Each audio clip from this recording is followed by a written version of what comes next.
Welcome back here. While the war in the Middle East continues to make headlines, many might not know the history behind the tensions between Israel and Palestine, that whole region. Joining us now, San Diego State professor Fareed Abdel-Nour. He's the current chair of the Political Science Department and expert on Israeli-Palestinian relations. So glad you're here with us. This is such an important topic. Let's do a little brief history lesson here first. We do want to talk about that region with Israel when it was first created. So we have a map, first of all, Fareed, that we want to show our viewers. It was created by the United Nations in 1948. A year prior to that, the UN adopted a Partition Plan dividing Great Britain's former Palestinian mandate into a Jewish and Arab state. So as you're looking at your screen here, a look at those boundaries. The orange area marks the Arab state, the green marks the Jewish state, and near the center, you can see Jerusalem there. You know, this has been an area of a lot of tension for about a century now, early 1900s.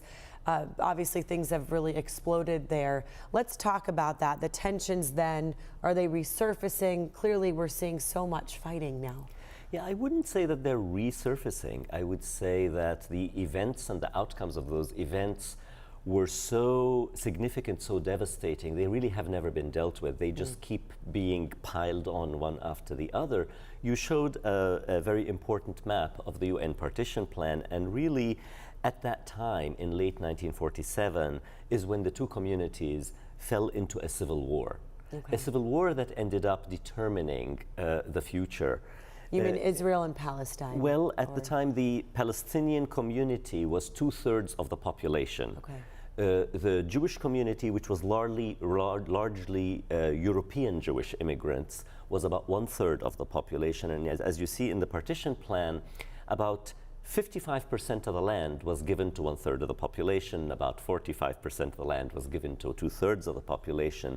So it was not a plan that the Palestinian 2/3 of the population were able to get behind. Okay.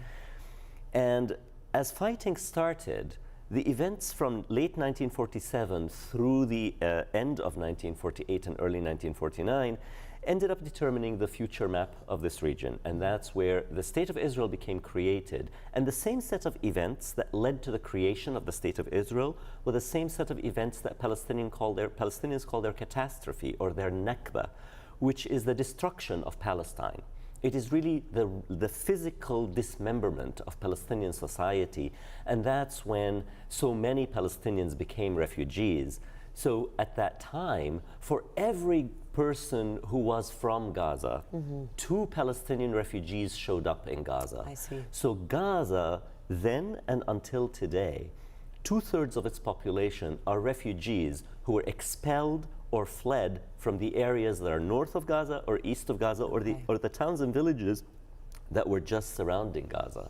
Okay. So that, giving context to today, that's how Gaza came to be so crowded. Right. There are more than 2 million in a very there. small strip. Right. These are people who can look and see their lands of their parents and grandparents, but can't really access them because these lands became part of Israel, and they're not allowed to go to them. Okay, so when did Hamas take over the Gaza Strip? I mean, that's their government basically now. And also it's been referred to as this open-air prison, which you were explaining there. Just kind of describe how all of that now came to be. So for us to get to how Hamas got to even come into existence, we would be skipping 40 years. Okay. So actually, for the first 39 years, since 1948, there was not such a thing as Hamas. I see. So Palestinian refugees who had been expelled or fled were never allowed to return home. And there were other Palestinian political movements, and there were tensions between Israel and neighboring Arab states and with the Palestinian liberation movement. And these never led to any outcome, right? So in late 1987, a Palestinian uprising, the first Intifada, took place. It was the first big popular uprising since the establishment of the State of Israel on the part of Palestinians, and it is in that context that Hamas came into existence. Okay. Now, Hamas, like many of those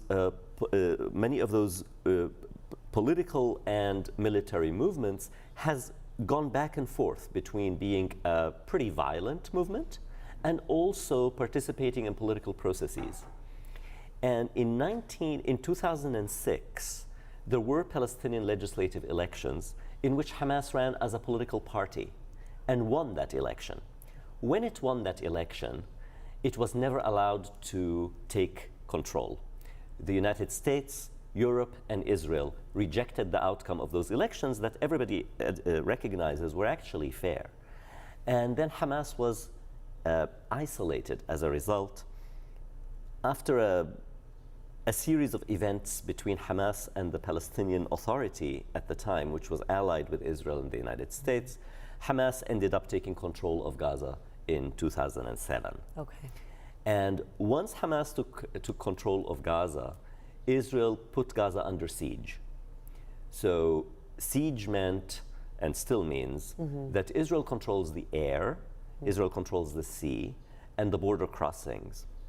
That meant that any food, any even electricity, and any fuel coming into Gaza is controlled by Israel. Now, Gaza has one border with Egypt, right. but Egypt and Israel cooperate in controlling that border. Okay.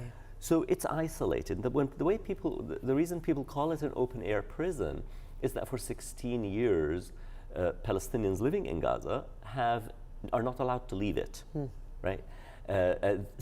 Very few are allowed to leave it. Because of the control of the border. Because of the control. From Egypt and Israel. Yes. Okay. When they're allowed to leave it, usually for medical purposes or with very rarely given work permits, that requires Israeli approval, and these permits are given very rarely. I see.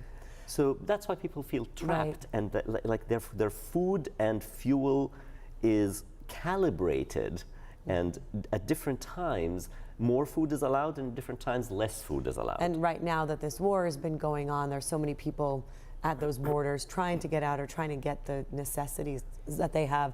I apologize, we only have 15 seconds left, but we can continue this, I'm sure, for many, many more interviews. I would love to have you back to talk about this. Thank you for your insight. Thank you. We will be right back. We'll take a short break here and then get a check of your headlines and your forecast.